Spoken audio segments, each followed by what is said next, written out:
name is Shaunak Roy. We are about to start the webinar in probably in 10-15 seconds. I'm seeing people are pouring in. Give us about 10-15 seconds so that we have a few people in the Zoom link. We are also live on YouTube and LinkedIn today, so which is exciting for us. We're just starting with that.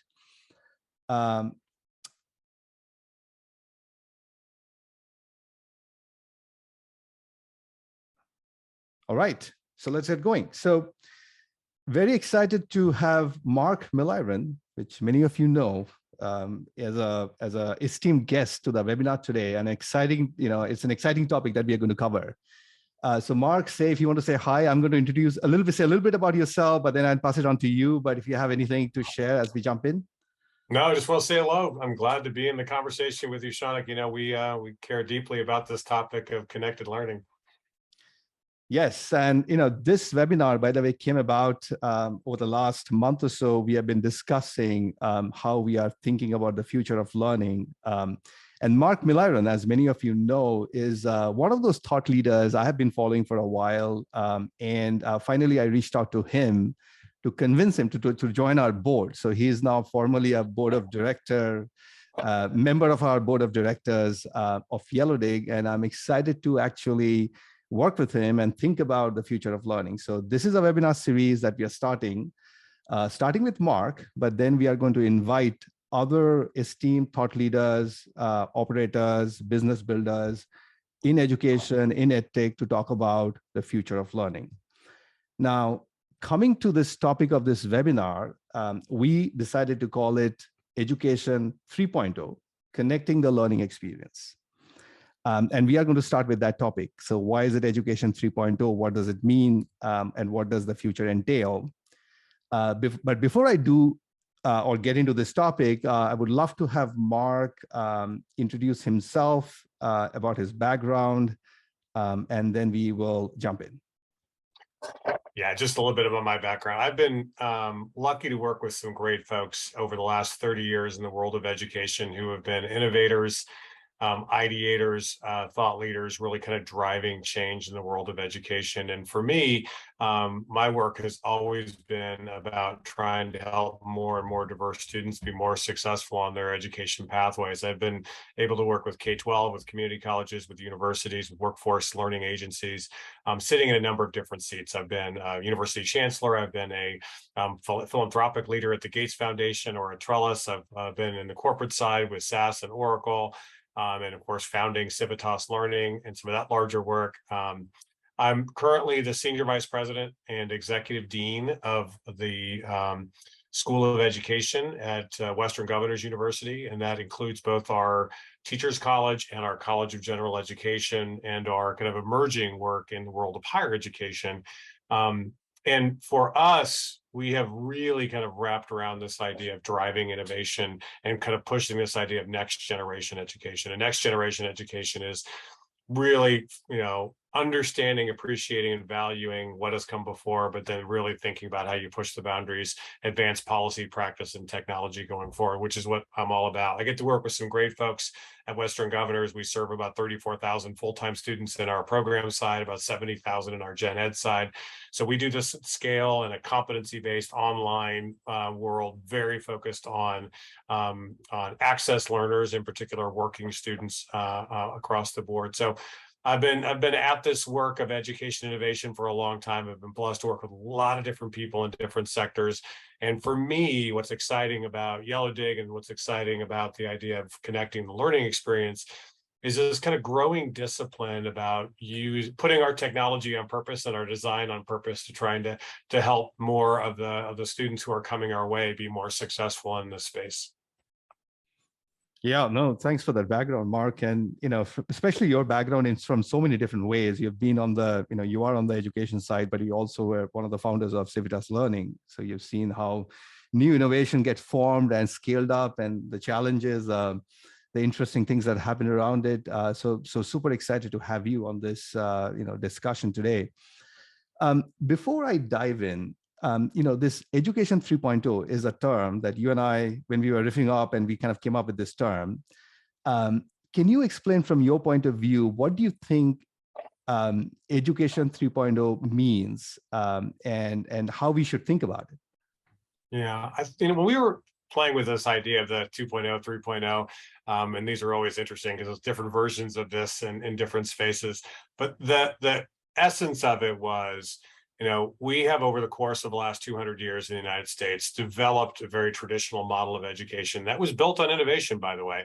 We really kind of innovated to create community colleges, land-grant institutions, kind of broad sectors of the world of education. But in many ways, the very traditional structure, semester-based structure operating in the fall and in the spring with the summers off.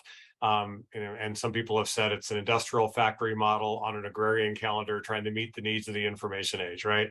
And that's a very traditional set, and a big sector of education for decades was kind of fit that model. And it was a very traditional student. It was a first-time full-time student going full-time, generally not working.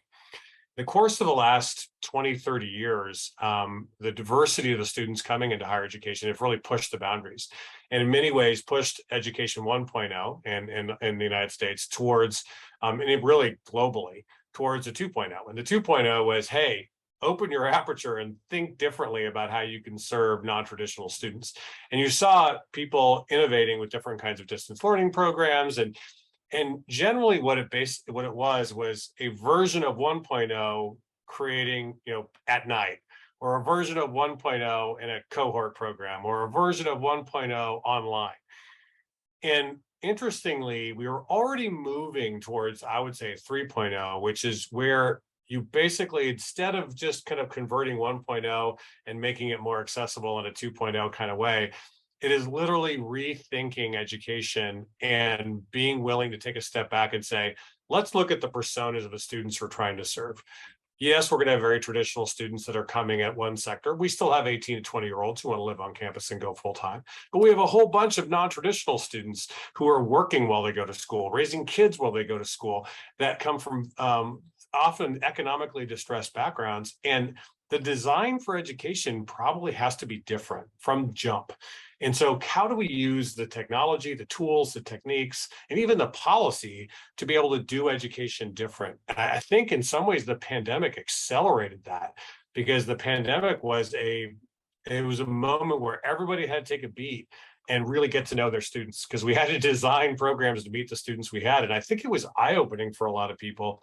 We had already kind of learned about the basic need challenges we were seeing across higher education, but the pandemic took it to a whole different level, and people really got interested in design thinking and leveraging deep empathy for who they're serving, and then prototyping and testing and trying to launch things that made sense. And I think now we're probably entering a stage of true 3.0, where people are putting together built for purpose education programs that serve the needs of these different kinds of students. And yes, you're probably going to still have some very traditional institutions that do that way, because that's what they're good at. But you're going to see more and more access institutions adopting more of a 3.0 format, where they're meeting working students and they're meeting students from very different kinds of backgrounds who need competency-based learning, mastery-based learning. They need online options. They want hybrid. They want cohort programs. They want shorter courses.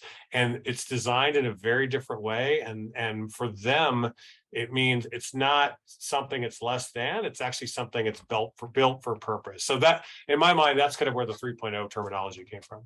That's right. And, and one of the things that we have noticed as a company, and many of you, if you haven't heard about Yellowdig, we provide a connected learning experience for colleges and universities. And in the last few years, especially with the pandemic, the connection of the students with the programs and their courses, programs, their teachers, the fellow students have dropped significantly, and that has been a big problem, Mark, as you pointed out. And we have seen a tremendous upsurge of innovation, as you were saying, happening everywhere. But we need some sort of a term, because this new innovation that's happening, it's not looking backwards, but looking forward.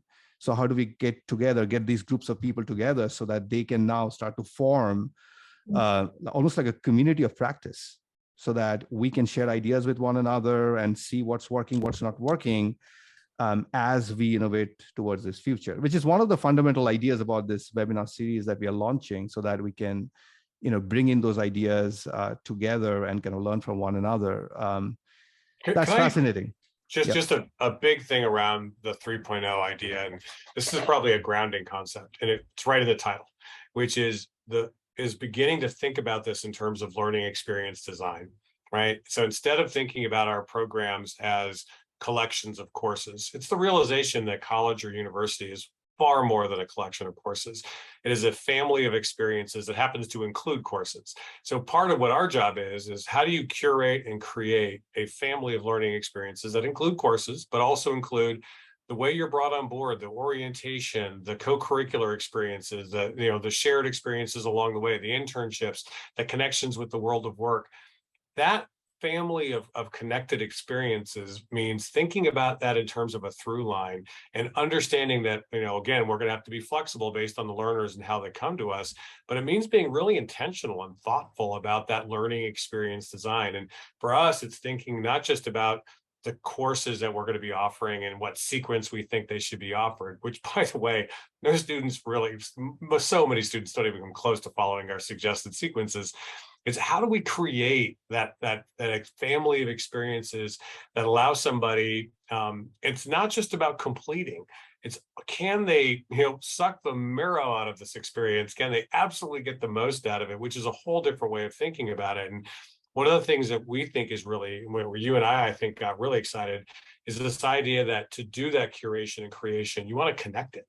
You want to have a connecting through line between those experiences and have that student be able to pull those things together in a way where they have more of a holistic perspective and an integrated perspective of what that's going to look like coming out the other side. That's going to be pretty powerful for the world of education. But that means you need tools, you need data, you need design thinking. You've got to really kind of pull this together, and it's not just running the same thing and turning the crank. Yeah, absolutely. And one of the things we have seen in our work is the social fabric that gets formed not only improves the overall experience, but actually has an impact on learning outcomes. Yeah. We have done studies with our partners, and we can get into the data at some point, where we have seen that if the learners are more connected, they're more ready to learn, their grades go up, they're more likely to retain through the programs, they're more likely to actually get into deeper learning around the subject matters. It's not like checking the boxes like, hey, I just do the bare minimum to get a degree or certification, which we all know can serve in the short term, but doesn't serve in the long term for anybody, right? So some of those outcomes that we are looking at, and we have seen that, and this is the studies that our partners have done, where these kind of KPIs have gone up significantly just by having a much more thoughtful approach to kind of connected learning, as you're pointing out. Yeah, and it makes you think differently about what you're measuring and why you're measuring it, right? And so you're kind of really looking at engagement in a different way. I think most important, it's this idea that students are participating in that learning experience in a deep way, in an engaged way, and they're connected and supporting each other, and they are able to kind of create a learning experience that really fits them, like in what they need and how that kind of drives forward. Yes, and so let me ask you a question around this, Mark, because we do get this question often. When an institution is starting to think about a much more engaged learning environment or connected learning environment, it requires investment, right? Actual dollar investment, people investment to make it work, because it is a lot of effort to kind of really do that, doing it the right way. But we are also in the midst of one of the greatest transformation in higher education, like transformation meaning like a lot of challenges that we are facing. If there is a president or provost or somebody who is responsible for the overall health of the institution, like falling enrollment. We know that not only COVID reduced almost 1 million students, where we lost 1 million students through the process of COVID, from about 15.5 million to about 14.5 million of overall higher education enrollment between 2020 and 21, I believe. That's a huge drop. And then there is a new drop coming, which is people call it the demographic cliff, because of the lower birth rate in 2009. So all those students who are not getting to, are not coming to college and starting 2025, that is a big problem right now. And especially that leads to like lower enrollment, means lower revenue. That means lower resources available to actually invest in innovation, to create the future. So it's almost like a chicken and egg problem for a lot of institutions. So Have you seen any kind of best practices around thinking about this new future, but within the current realities that institutions are finding themselves? Yeah, I think there are folks who are clearly moving and shaking, trying to adapt to this in a big way. So you can see the Western governors of the world during the pandemic and post have been growing significantly, and part of it's because I think the competency-based, mastery-based model speaks to students in a different way, where it values what they already know. Two, it allows them to kind of work. If they're going to put in the work, they can clear the way. And our job is to make sure they're connected to the deep, rich learning experience along the way. And it also is clear about what the learning outcomes are, and they can curate and connect those kinds of things. But you've got other folks out there that are doing this well, the Southern New Hampshires, the ASUs, the UCFs, that are really leaning in and trying to figure out what are the ways we can create these 3.0 experiences for our students.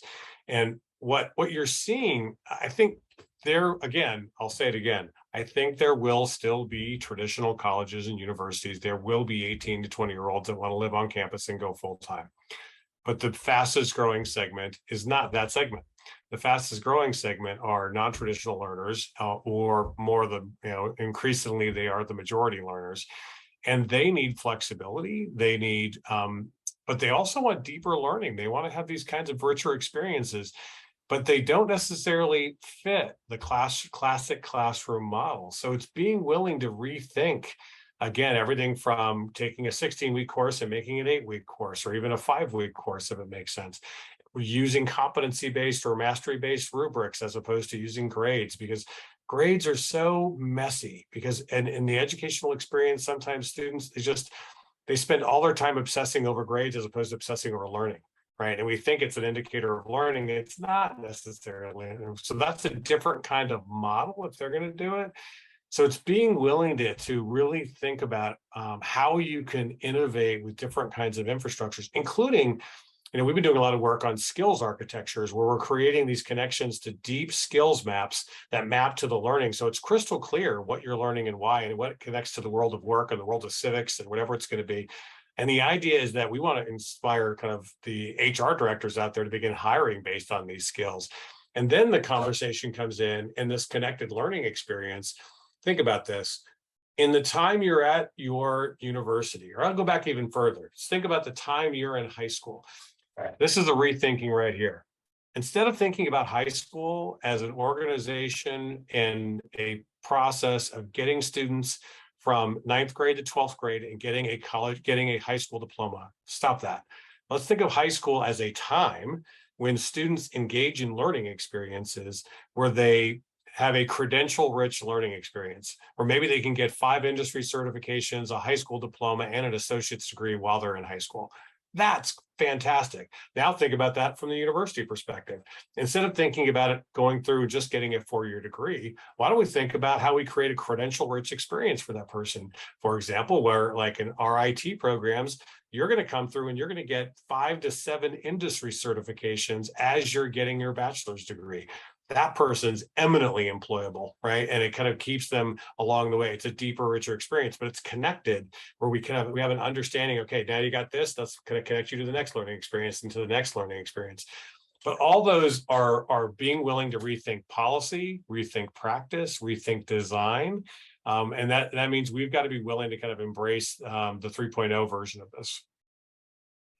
Yes. And, the other thing that you just mentioned, which is, in terms of the deeper learning side of things, which is employers are also looking for students who have that capacity of going deeper in any subject. Like we are living in this new era where any jobs that are being hired, like especially people what they're doing today and 3 years down the line, they're doing completely different. Like they're learning new skills based on what's really the market needs are at that point. So some of the holistic learning aspects of learning where it's just not one area, but the ability to learn how to learn and how to think is becoming very important. So, so kind of rethinking that overall experience from these like a stage-based process where you go through a bunch of courses and then get a grade and go to the next level to essentially building skills and building holistic skills around it. So not only just, actual quantifiable skills, but also like some life skills. which can essentially translate better into what employees are looking for is also important. And I would love to hear your thoughts. Like, what are you seeing, like what the employers are looking for, and how do you see the kind of landscape changing based on the demand side of the equation? Yeah, I mean, just look at the Open Skills Network. The Open Skills Network, which launched a few years ago, very focused on this idea of creating this ongoing interchange between higher education and the world of work, where they could actually iterate together on the skills architecture needed for these students as they're coming out. So you basically have the HR director saying, hey, we need X, Y, and Z for these jobs, and that can be connected to the people who are building the curriculum, right? And so you end up in this almost what I call a skills conversation. And the Open Skills Network has taken off. It's been amazing to see how many companies and how many employers, combined with how many higher education institutions, are now coming together to kind of create that map, even to the point where they're doing things, offshoots of it, like the having a learning wallet, right? Or if you have that kind of that wallet, the Indiana Achievement Wallet is a great example, where it is something you can transmit to your employer that shows them the learning journey you've been on. That's the kind of thing an employer likes, because they can see very clearly you've mastered these competencies, you've got these skills, I know what I'm getting when I'm bringing in. It's harder when it's like, oh, you have a Bachelor of Science in this. Like, I now have to go back and unpack that entire curriculum to kind of get to know, figure out what you know. The skills architecture is going to make that conversation tighter. It's also going to help higher ed build correctly, right? So we understand what we're building for these folks. And you can be crystal clear about the general education outcomes too. You can say, hey, let's have conversations about those, those deeper learning skills, those writing skills, those communication skills that often are the things that actually get you ahead in these organizations. And as we do that work, then we're collecting better and better data to understand how students are doing in the learning experience, and then what's happening to them after they leave. And we can understand how this connected learning experience and the employment experience plays out. That's where this gets interesting, Shauna, because I think the one and done you go to college and you go to work, that's over. I think now we're in this swirl of work and learn, where we're just learning all the time, which is probably incredibly healthy for our brain, by the way. But as you're doing that, I think we're going to have to navigate the work world and the learning world together, which is going to be a connecting challenge, right? How do you kind of build these things together, including how do I get credit? How do I get recognized what I've already mastered in my, for example, employment training program? I've already gone through that. If I'm a phlebotomist in the military and I come out to get a nursing degree and I can teach phlebotomy, it's tough to say, no, go sit through a 16-week course, right? It's like, how do you get recognized for those skills and then be able to move on so you can actually progress in your learning experience when you realize learning is probably happening on both sides? Yeah, no, absolutely. And it's like almost having like a lifelong learning network, which kind of comprises of through your learning journey with various institutions that you're part of. And you're kind of collecting your credentials along the way, but you're not losing it. So you can go back, you can search it, you can find it, you can display it. So building that journey or that map is what we are kind of essentially building towards with this connected learning experience. And I think why I'm excited by companies like Yellowdig, and you're not the only one out there trying to connect parts of this learning experience, but the idea that Yellowdig is the ability to allow these learners to go on these journeys together, right, and help each other in the process and stay connected and actually make this learning deeper and richer by interacting with each other. I think that has always been one of the kind of blessings of education, is that you get to be involved in a learning community, and that can probably extend well beyond the community college or university that you're a part of. It really is, it's a neat way of connecting the learning experience and allowing for folks to be able to kind of help each other in discrete learning moments, but then also chart the course for longer pathways. Does that make sense? So like, if you've got the right tools, you can help me right this moment master this concept, but I also need somebody who can help me bring my eyes up and think about where I'm going, and they help me chart the course. Those two things both matter. Yeah, no, absolutely. And, for those of you who have probably used Yellowdig or working with us, one of the things that we have been intentional about, Mark, to your point, which is there is no one size fits all solution to this. Right. So every institution has their own journey in terms of how they want to design that experience based on their area of expertise. And a learning network can be formed in a variety of ways, right from the start of the moment they get the first student who kind of interested in the program till the point they graduate and they get employed or they want to come back again later on.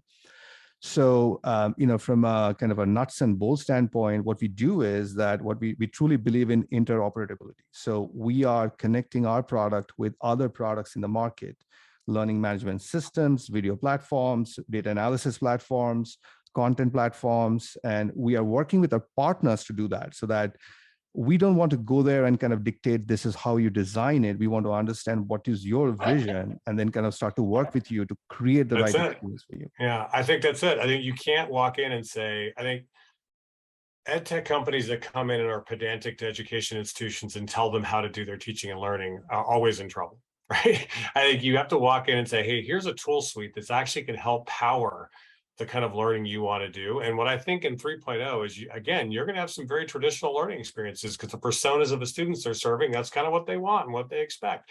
How can you connect that and make that deeper and richer? This other set of students, by the way, the working student, the returning student, the student who's going to be having to kind of do sustenance jobs as they're kind of working through, moving on, like, how do I connect them? Right? How do I take that student who's going from, getting a master's degree on the job in a high powered situation, so they need massive flexibility? That's a different connection experience, right, than a first time full-time freshman who's living on campus. And that's where I think having the right kind of tools and then also having the right kind of data infrastructure so you understand what's working and what's not and for whom, then you can do this design work, because you begin with the empathy to understand who those students are. Then you can start defining what that problem is. Then you start prototyping and pull that design together. And then you got to test and see what's working. And then you can pull something together that's scalable. Because in the end, if you have unlimited resources, you can be playing all day, but we have very scarce resources in the world of higher ed. So we have to make some bets, and then we have to learn quickly about what's working and what's not, and then try to scale something up. I think, I'm obviously pretty excited by what Western Governors has done in this regard, because we have worked hard to do this, and now we're trying to share it. So we've just launched our Masters of Science and Learning Experience Design, just to train people who are going to do this kind of learning design work. They're going to go through a design lab, and they can take that into K-12, they can take that into higher ed, they can take it into workforce training. But the idea is we think this will become a discipline on the road ahead. Great. No, that's amazing. And so in terms of, let me ask you this question, because Western Governors have already gone through this experience. You have such a big online program and hybrid programs and in so many areas. For a traditional university, which is primarily traditional, let's say residential, they have a few online programs, but they are early in their journey. Are there any kind of insights or best practices in terms of how do you even start to go in that journey? Where to invest first, what to do, what not to do, and how long does it take? Like, is it a 1-year process? Is it a 5-year process? Is it like some thoughts around like the transformation journey based on your experience? Yeah, I will tell you I'm on the board of Bennett College, which is an HBCU in North Carolina. And because of the pandemic, they had to shift quickly. And they had not been a purveyor of online learning. That had not been their thing.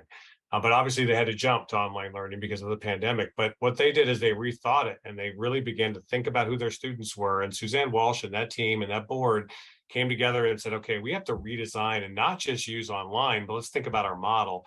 And so they ended up going to a short course model of mini masters, where within a traditional 16-week, they do a 2-week first class, which is kind of a reconnection to the education experience that got them back into them. And then they did a series of 6-week courses that got somebody back on track. And it was fascinating because by doing that, they lowered the cognitive load. So they'd only take 2 courses at a time as they were doing it. And so it was much more doable for their students by leveraging both the online and that model. And they launched it all during the pandemic. And now their students have gotten used to that rhythm, and they're hybridizing it, right? So they're doing both the kind of an on-ground and online version of it.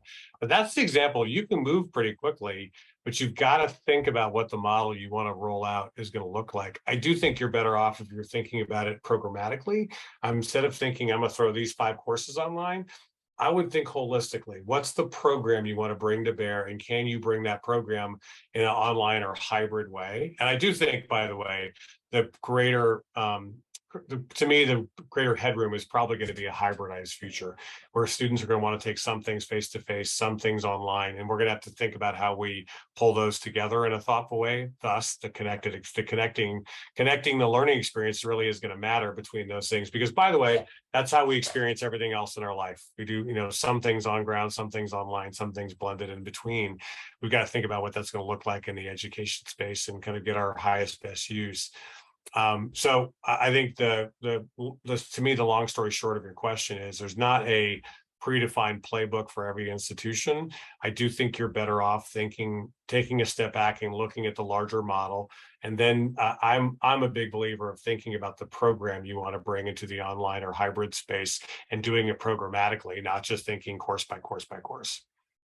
That's right. No, that makes a lot of sense. And one of the other things we have observed from some of our partners who've gone through this journey, or they're going through this journey, is that the data side, which is measuring the right outcomes. One of the outcomes is retention. So if you are an institution where there is challenges around retaining the students, and we know that it's getting harder, only harder to get new students, having a thought out learning experience design, it helps with retaining students.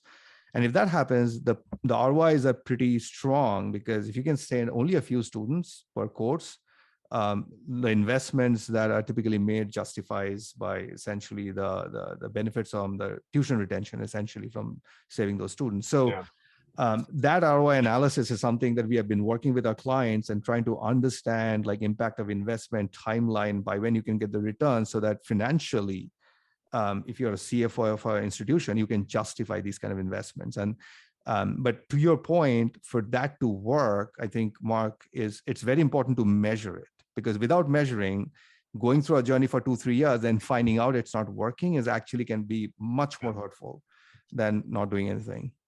I think you need to do it's signal processing, right? And so small institutions with very small faculty student ratios, they do a ton of signal processing, but they do it manually. It's a person who's signal processing, and the computer is their brain. They're picking up all kinds of signal on a student when they're on track and off track. Once you get larger, you have to do kind of broader signal processing to understand if that student's on track or on track, and off track or on track, and figure out how you can kind of reach out and connect with them. So I'm really, you look at the work that University of South Florida did over the course of 10 years to go from kind of middle of the pack in the state of Florida to winning the ACE Institutional Transformation Award and being named one of the preeminent institutions. And they brought their grad rate from like 40% to 76%. But they did it by learning and leveraging the data, and basically a very simple outreach to students who seem to be off course, and then trying to get them back on course. I think once you kind of get into it, you realize you can start doing that kind of measurement. You look at what Amarillo College has done with their anti-poverty initiative, where they've really leaned into basic needs and support and leveraged data to understand what was working and what hasn't. Odessa with their move to 8-week courses, which they again almost doubled their retention rates, and it happened because they were thinking about what their students, designing programs for the way their students could learn. So by going to 8-week courses, it was lower cognitive load. They could get them back on track. If they had to stop out, they could get right back on. Again, it was programmatic design that made sense. But you're even seeing this, where now you're seeing places like Arizona State University, National University, Western Governors that are just developing different kinds of program structures for students. And students are beginning to realize, oh, there are options besides 16 weeks, right? There are other ways of going where I can hybridize it. In fact, one of the most common things is students to mix and match. They're going to say they're going to take these 2 things live, these 2 things online. I'm going to short course, I'm going to accelerate. The question, Shaunak, is can we connect those learning experiences? So it's not just random acts of learning, and there's not an integrative through line between it. I think what we want to be able to do is connect those things and be able to engage that student in a holistic conversation about how this comes together. I'm pretty excited about a couple things in this. One, I think the potential of integrating some of our general education, arts and sciences work directly into our discipline work, where we can really deeply teach critical thinking and writing, even as we're teaching science, right? So I think that kind of connection is going to be powerful if we can get it right. And the other are really thoughtful capstone moments for students to be able to pull these things together and show that they can pull these things together in a way and show us that they've really kind of mastered this content in a way where they're working on projects, they're working on activities. And then, part of that's getting them into the world of work with these kinds of learning experiences. So we have some exciting work on the road ahead. And I do think connecting the learning experience and redesigning those learning experiences are going to give us different kinds of headroom to be able to make that kind of difference. Yeah, no, that's a great point. And, to the audience, if you have any questions, this might be a good time to start posting it, and I'll kind of pick it up and, pose it to Mark. I think, Mark, there's a couple of other things, that comes to my mind, which is as you think about learning design, one of the challenges of kind of imagining the future is it's different from the traditional or the way you used to do it. Like if you take a traditional classroom, the way it works, like all the processes, the way it's designed, the cadence of things, the way it happens, and just replicate that online, that may not be the right design for the digital world. And we have seen that play out in other industries too. Like, I often give the example of retail, where retail went through this whole e-commerce transformation about 10, 15 years back, where if the online experience was like, you walk down an aisle and look at all the stuff on the left side and see what you want to pick, that experience won't be that, exciting. And I don't think we will have such a big e-commerce play where, things are available, but retail education is different from retail, right? Because retail is very different. So we have to think about the future of education, the right design, especially when it comes to digital infrastructure.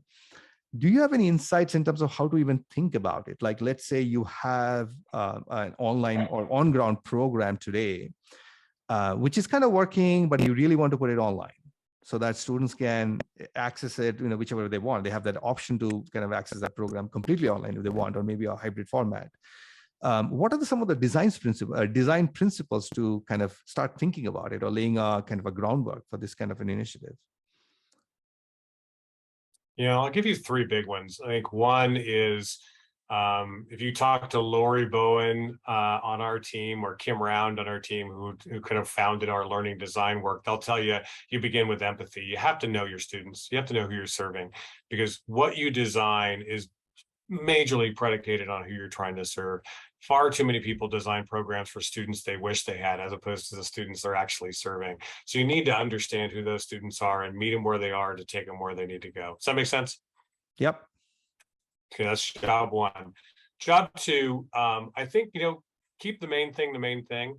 And I do think when it comes to leveraging online and hybrid and different technology, connecting students, and you've heard me talk about the 3 C's, connecting them to great content, great context, great community works. If you can get students connected to a world-class curricular content, curricular resources of different types, that's just game changing. And we now have more digital curricular resources than ever before in human history. Second, you want to connect them to context, to relevance, to application, utility of their work. And third, you want to connect them to community, to other people like them, and that community piece, you're connecting to other students, you're connecting to you as a faculty member, you're connecting them to the world of work. But this leads into this third leg of the stool, which is use technology to make human moments precious. You want to use technology in some ways to displace other stuff so that your personal time with that student, because I got to tell you, I just came back from our commencement in Seattle. Not one of our students waxes poetic about our digital infrastructure. What they wax poetic about is that program mentor that changed their life, or that faculty member that really helped them. Those personal connections really matter. And so I think if you keep those three things in mind, that empathy, those 3 C's, and that, making sure you're using technology to keep human moments precious, you're going to be well served. Great. So, Mark, we are quickly getting to the end of the webinar. Maybe I'll kind of end on one topic, which it caught my eye. Recently, I saw a news article. I think it came through CNBC, but there was a poll done by the National Education Association, I believe, where they reported the huge number of teachers, and these are K-12 teachers. I think 55% of them are almost burned out, and they're looking to kind of find new jobs outside of academia, because they are kind of almost at a point that, maybe this is not for me. So we know that teacher burnout is a big thing right now, and colleges, universities have to deal with it. At the same time, they need to invent the future, as we are talking about. do you have any advice around how to think about motivating teachers so that they actually, because they got into teaching because they are passionate about it, but for whatever reason, they're not getting what they want. So any advice how to think about teacher shortage, teacher burnout in the context of Education 3.0? So I think a couple things. One is, I think, if you go to wgu.edu/learning community, that is our site where we kind of deal with issues like this. And we just have a new story that just popped up that is about how we're addressing the teacher shortage. One of the things I'll point out is the teacher shortage is often clickbait catastrophe, where people are using it to like draw people to it, and they're beating up teachers in the political sphere and others. We have to be very careful. We have got to start promoting this profession, realizing how important this profession is. I think we got to pay them well. I think we have to have the right kind of infrastructure for them. We have to stop bullying them and making teachers political pawns. Teachers want to do good work, and they want to do it in an environment that's safe. They want to do it in an environment where they can teach and reach your kids in an incredible way. So part of what we need to do is promote the profession. I think that's going to take a societal conversation about the value of teachers and what they do. Second, I think, is we have to honor different pathways to teaching. And increasingly, you're seeing teachers who go on very different paths, like parapro to teacher. They become a parapro first, and they move on to become a teacher. By the way, that's exactly what we're talking about here. It's a working student. How do we meet that working student where they are and help them go where they're going to go? Let me tell you about a roadblock.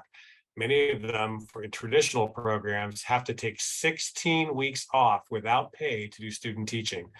Think about that for a second. If you're a working adult taking care of kids, they want you to take 16 weeks off to be able to not get paid, and then be able to finish your program. It's a problem. So can we use work study? Can we use other kinds of scholarship programs to support these folks on these journeys? And I think we're more likely to get these teachers into the pipeline to help them be more successful.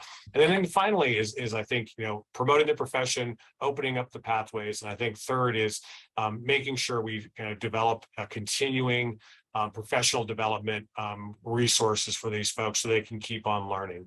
And the idea is making sure we have the best professional development options for these folks, everything from high quality master's programs to discrete professional development programs so they can be part of this learning prize. They really want to keep learning themselves, and we have to make sure we honor that effort. Absolutely. So, essentially a learning experience for teachers as well, so that they can learn from it and also then apply in the real world as they get into the profession. Well said. And I'm just looking at the Q&A forum. I mean, there are some comments around the importance of flexibility for adult learners because they balance a lot. And I think it almost seems like that is one of the key themes that is coming out of this conversation, which is the need for flexibility for our learners, because they are no longer— and not just for adult learners. You're actually seeing it with homeschooling doubled during the pandemic. And part of it's because a lot of parents found out all the resources that were out there. Increasingly, people are going to want flexibility, and they're going to want the ability to have education mesh with their life and making that a more integrated kind of learning experience. We're just going to have to get better at it. Great. That's awesome. So, Mark, thank you so much for this time. I did learn a lot, and hopefully it was valuable for our audience. We are starting a series with leaders in higher education. So we are inviting them, and we would want to start this conversation. So I think we are learning as we go, and we would love others to join this journey to start to kind of share their ideas, experiences, so that we can learn from one another. So let me pass it on to Bree, who is going to take us through the plan forward in terms of this series. Hello, everyone. Just going to let you know the next speakers we have. As you see on here, we just spoke with Mark. So thank you all for joining. And then the next webinar in the series is with Thomas Cavanaugh, the Vice Provost of Digital Learning at UCF. He oversees the distance learning strategy, policies, and practices of one of the nation's largest universities. He's also an award-winning instructional designer, program manager, and administrator, so he'll be able to share his insights across many different aspects of the connected learning experience. And then we also, in August, we also have Karen Vayner. Sorry if I butchered that. She is a strategic innovator leveraging emerging technologies to improve access, success, and flexibility within higher education. And as the executive director for the Personalized Learning Consortium, she manages a network of universities committed to student success through personalization. So this will be a great topic to hear Karen talk about as well. And then I'm not going to read through each of our other upcoming speakers, but we have a great lineup in September, and then also in all the way through December. So I really hope that you follow the link if you haven't already signed up for some more of the webinars and get to listen to some of these amazing speakers that we have coming up. You can also scan the QR code right there if you would like to sign up right now. And also in the chat, I also dropped a link about a demo webinar if this intrigued you a little bit about Yellowdig. We do focus a lot on connected learning experience and would be happy to talk to you about how we could help you in that realm as well. I'll toss it back to Shaunak for the final thing. Yes, so thank you so much, Bree. Again, Mark, thanks for joining this journey with us. We are excited to have you. And I think from us, I would just say is that, we are committed to this mission as a company to build a connected learning experience for what we're calling is Education 3.0. We just came up with this term, as I was sharing, Mark and I, we were discussing, and we thought that this is a term we can, get together around. So, and we are very early in our journey. We are just getting started. We are getting that, thought leaders around us who are, interested or passionate, want to join us. So if you're interested, definitely reach out to us. If you go to our website, which is yellowdig.co, you can reach out to our team. You can also write to us at learningmore@yellowdig.com. If you have any ideas, if you have any ideas on speakers that we should kind of reach out to and have on our series, would love to hear from you. With that, we are going to conclude this webinar. Mark, I'll pass it out to you. Any final words? No, thanks for including me in the mix. I love being in the good company of good troublemakers who are trying to change the game in the world of education. And I think the connected learning experience, being able to pull together those co-curricular, curricular, and personal connections across the learning journey, I just think holds all kinds of potential. So I'm excited to learn from you all and see the kind of good stuff you're going to do in the months and years to come. Thanks for letting me in the mix. Thank you so much. Have a good day. Take care.